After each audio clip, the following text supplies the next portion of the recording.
If someone had told Kofi that his brother would be so treacherous to the point of wanting him dead, he'd have called them a liar, until that fateful day. In the village of Mbala, there lived two brothers, Kofi and Adu. They were stepbrothers, born of different mothers but raised under the same roof. Yet despite sharing the same compound and eating from the same pot, they grew into men as different as day and night. Kofi, the elder, was known throughout Mbala for his gentle spirit and tireless hands. He woke before the roosters crowed to tend his fields, and when his work was done, he would help the elderly carry water from the river. Children followed him through the village, for he always had a kind word and often shared the fruits of his labor. His mother had taught him that a person's worth is measured not by what they possess, but by what they give. Adu, the younger, had learned different lessons, or rather, had chosen to ignore the same teachings. He was clever with words but lazy with work, always seeking the easiest path to wealth and comfort. While Kofi toiled in the sun, Adu lounged in the shade, spinning tales of the great things he would one day accomplish. His eyes burned with envy whenever he saw what others had, and his heart was a storehouse of grievances. The villagers whispered that Adu had been born with a hole in his pocket. Whatever good fortune came to him slipped away, for he valued nothing but himself. The seasons turned, and a great terror came to Mbala. A massive lion, its mane black as a moonless night, emerged from the deep forest. It was no ordinary beast. Some said it was as large as a buffalo, with teeth like daggers and a roar that shook the very earth. The lion scattered livestock, trampled farms, and made prisoners of the people in their own homes. Fear hung over the village like smoke from a funeral pyre. The king, desperate to save his people, made a proclamation that echoed through every compound: whoever slays this demon lion shall have 20 acres of the finest land, a chest of gold, and the hand of Princess Amara in marriage. When Adu heard this news, his eyes gleamed like a hyena spotting carrion. Here, at last, was his path to greatness. He would kill the lion, claim the reward, and live as a wealthy man forever. There was only one problem: Adu was a coward. He had never hunted anything larger than a bush rat, and even that had required 3 attempts and considerable luck. But Adu was cunning. He went to his brother with honey on his tongue. "Kofi, my brother, let us go together to hunt this lion. 2 spears are better than 1, and we are family. We should share in this great adventure." Kofi, who suspected nothing of treachery, agreed. He had no interest in wealth or marriage, but he could not stand idle while his people suffered. He prepared his father's old hunting spear, sharpened his machete, and packed provisions for the journey. They tracked the lion for 3 days through the dense forest. Adu walked behind, complaining of blisters and thirst, while Kofi read the signs in the broken branches and paw prints in the soft earth. On the evening of the 3rd day, they found the beast sleeping in a clearing, its great sides rising and falling like bellows. "Now is our chance," Adu whispered, though he made no move forward. Kofi studied the lion, calculating distances and angles. He knew they would have only one opportunity. As the sun dipped below the trees, painting the sky in shades of amber and blood, Kofi crept forward with the silence of a cat. The lion stirred, sensing something amiss, and in that instant, Kofi charged. The battle was brief but fierce. The lion roared and swiped with claws that could tear a man in half, but Kofi was quick and brave. His spear found its mark, piercing the beast's heart. As the lion fell, Adu emerged from behind a tree where he had been hiding, trembling. "Brother! You did it! We did it," he cried, though he had not lifted a finger. Kofi, exhausted and wounded, nodded wearily. Together they cut off the lion's head as proof of their deed. The head was so massive it took both of them to carry it. They began the journey home, following the river that would lead them back to Mbala. As they walked along a high cliff above the rushing water, Adu's mind churned with dark thoughts. Why should he share the glory? Why should Kofi, who already had the village's love, also claim the king's reward?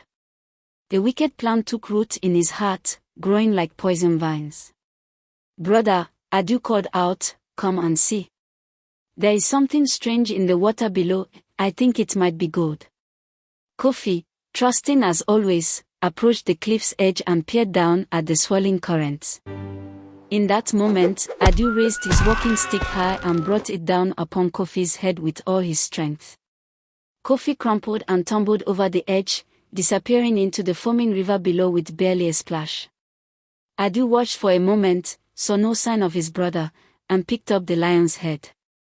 He walked on alone, his heart as black as the lion's mane, already rehearsing the lies he would tell. When Adu arrived in Mbala, the village erupted in celebration, but it was a strange celebration, tinged with confusion and unease. The drums beat and the people cheered, yet their eyes carried questions. Where was Kofi? How had Adu, known throughout the village as a coward who feared his own shadow, succeeded where the brave Kofi had not returned? Adu stood before the king and presented the lion's head with great ceremony. "My king," he announced, puffing out his chest, "I have slain the beast that terrorized our people." "And where is your brother?" the king asked, his voice heavy with concern. "Did Kofi not journey with you?" At this, Adu's face crumpled into an expression of exaggerated grief. Crocodile tears spilled down his cheeks as he wailed, "Alas! My brave brother! The lion mauled him terribly. I tried to save him, but..." He covered his face with his hands, his shoulders shaking with false sobs. The villagers exchanged glances. Something felt wrong, like a pot that doesn't sit right on the fire. They had known both brothers all their lives.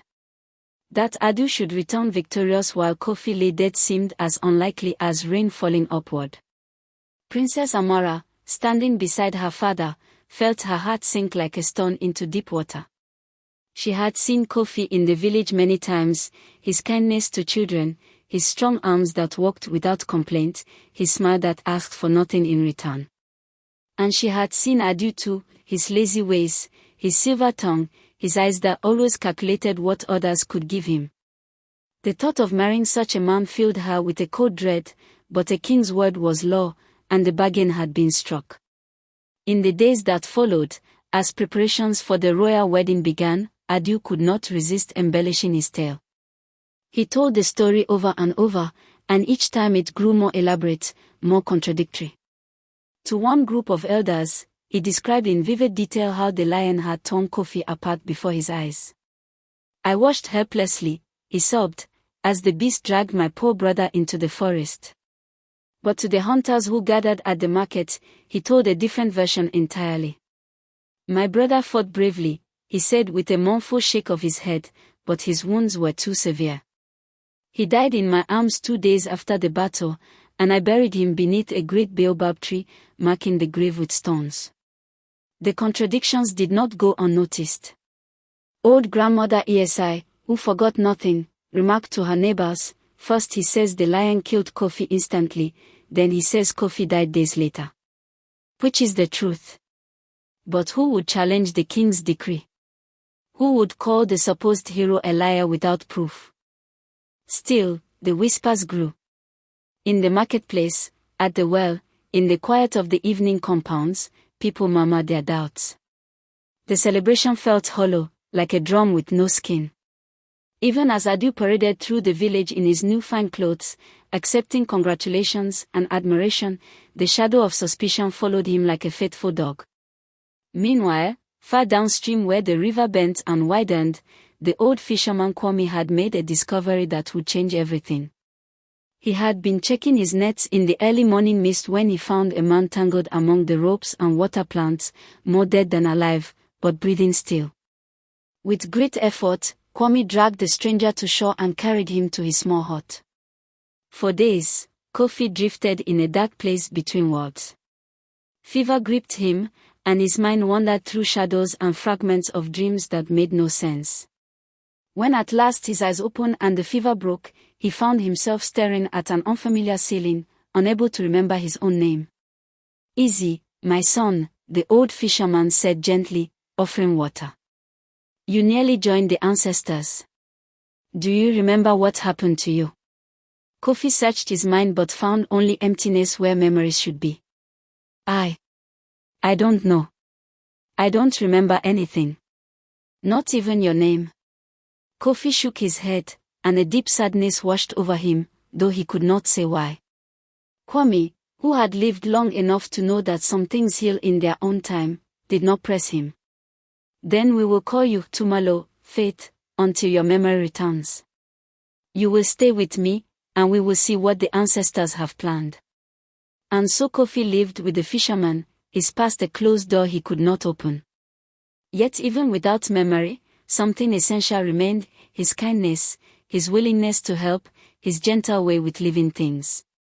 Each morning he would wake and help Kwame with the nets, learning the rhythms of the river. He repaired the old man's hut without being asked, and shared what little food they had with stray dogs and birds. The fisherman watched this and wondered, for he recognized goodness when he saw it, the kind that runs deeper than memory. Weeks passed this way, peaceful but incomplete.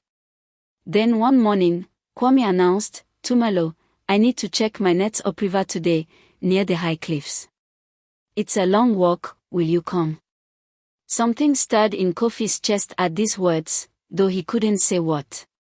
Yes, he heard himself say. Yes, I will come. They walked for hours along the riverbank, following paths worn smooth by fishermen's feet. As they rounded a bend and the high cliffs came into view, Kofi stopped suddenly as if struck. His head began to throb, and images flashed before his eyes like lightning in a storm: a lion's roar, a spear in his hand, his brother's face, a sickening crack, and then falling. The lion. Kofi gasped, staggering. I killed the lion.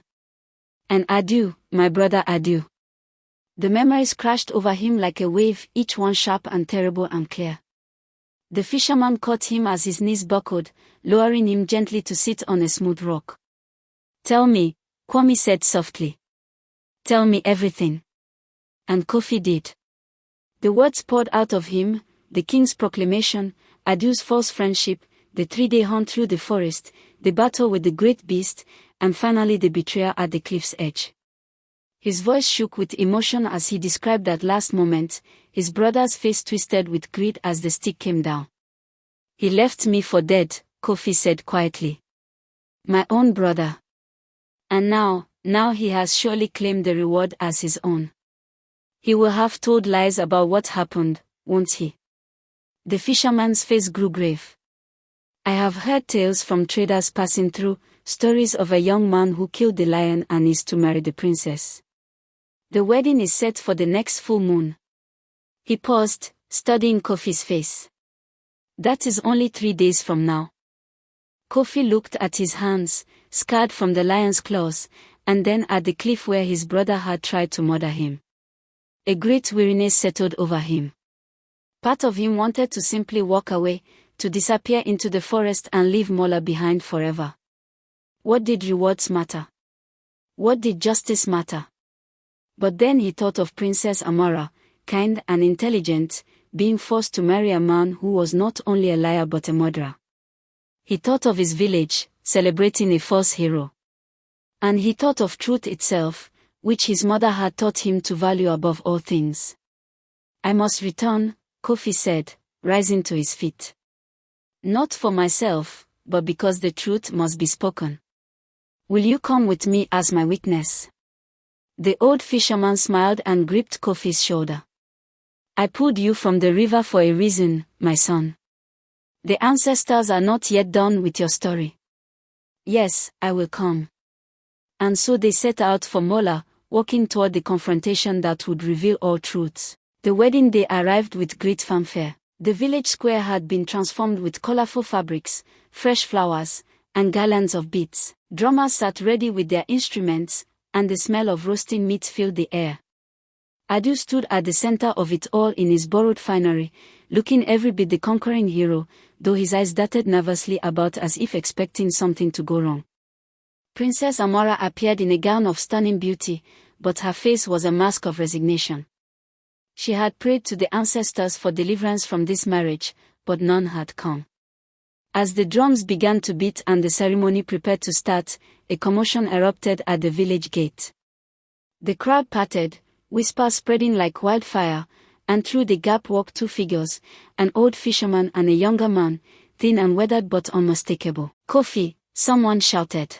"It's Kofi." Adew's face drained of all color. He stumbled backward, as if seeing a ghost risen from the dead. "My king," Kofi said, his voice steady despite his weakness, "I must speak truth, though it shames me to accuse my own brother." A profound silence fell over the gathering.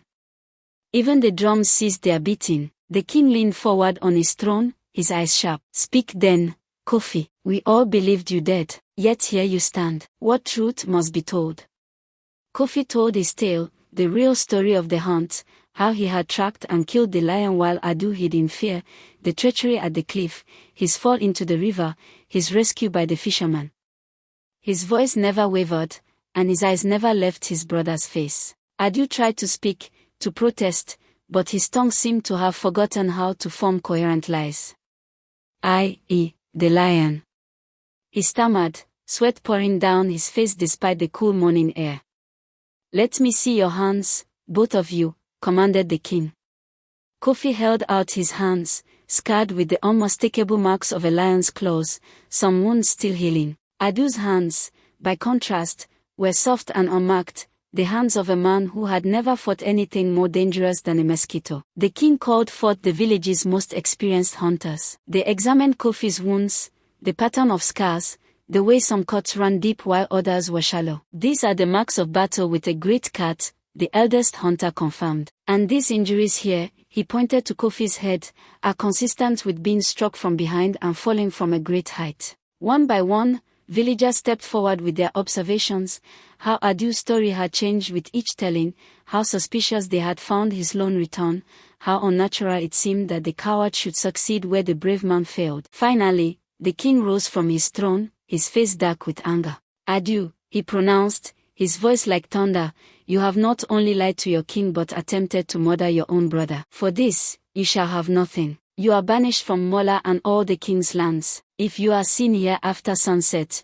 you will be imprisoned for the rest of your days." Adew, his grand dreams shattered like a clay pot dropped on stone, could only hang his head. Without a word, he turned and slunk away through the crowd, which parted before him as if he carried disease.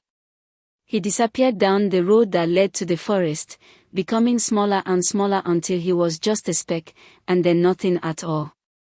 The king turned to Kofi. "You are the true hero, and the rewards are yours by right." But Kofi bowed respectfully. "My king, I did not hunt the lion for reward but to protect our people. I need no land, I have my fields. I need no gold, I have my work. As for marriage..." He glanced at Princess Amara, who had watched everything with intelligent eyes that now shone with something that might have been hope. "That must be her choice, not a prize to be won." Princess Amara stepped forward, and for the first time that day, she smiled, a true smile that lit her face like sunrise. "A man who seeks no reward is the most worthy to receive it. And a man who gives his bride a choice is the kind of man who would honor his wife as an equal. If you will have me, Kofi, I would be honored to marry you."